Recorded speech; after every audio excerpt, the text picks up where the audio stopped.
believe that we belong in the business. From the beginning, we had to prove our professional credentials, deliver stories that they didn't want to print or run on the news. And so that there was a real sense of struggle to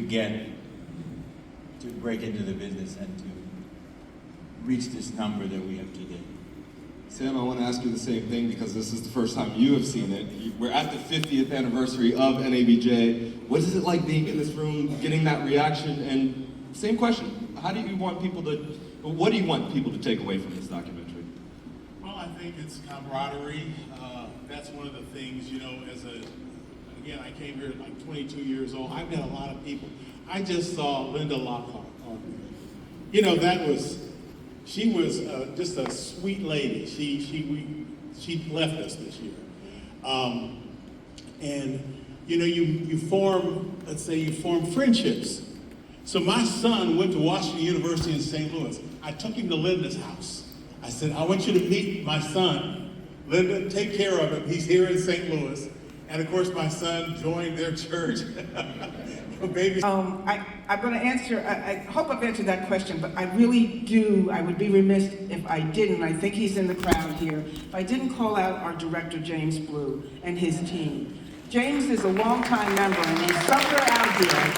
James is a longtime member of NABJ, but he gets us.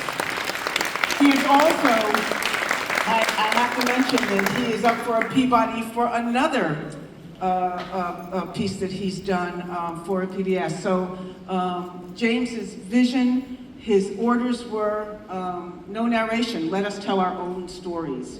And he did it with his crew masterfully. I think I tried to keep them a little honest as sort of the keeper of the early archives, but I just wanted to make sure that you understood that this, our writer and director, James, was instrumental in this film and making this film a success. I'm going to move to Dwayne because you were former NABJ president. When we were watching that documentary, they made a point of, even at that first meeting, there was a sense of revival. There was a sense of community. Those are adjectives, those are words that I use talking about NABJ now. Talk a little bit about the growth of the organization, and is this something that, let me ask you like this, would you have done anything different in those early days, now seeing what the organization has become? Probably a lot of things different. But listen, NABJ then and now is really the sum of its parts. We were local organizations before we were a national organization. The Philadelphia Association of Black Journalists, very dynamic.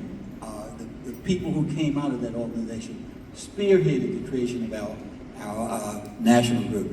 Sam talked about Linda Lockhart Jones in St. Louis. She was a part of a group that had Gerald Boyd and Sheila Rule, who went on to the New York Times. Gerald Boyd became the editor of the New York Times. George Curry, who became the great editor of Emerge magazine, put Clarence Thomas on the cover with a handkerchief on it. And then one time as a lawn jockey. I mean, these were great startup people who created an organization that continues today. We made we took a lot of good steps, we made a lot of mistakes. It was a learning curve. I wouldn't take any of that back. And if I have any critique of the film that's not favorable, and the film is fantastic, it didn't have enough time to tell enough of our story. I want to let our audience know that as we continue this discussion, we want this to be interaction with you guys. So there are 2 microphones set up. I believe it's here, and I believe there's one in that aisle as well. So get up when you have a question.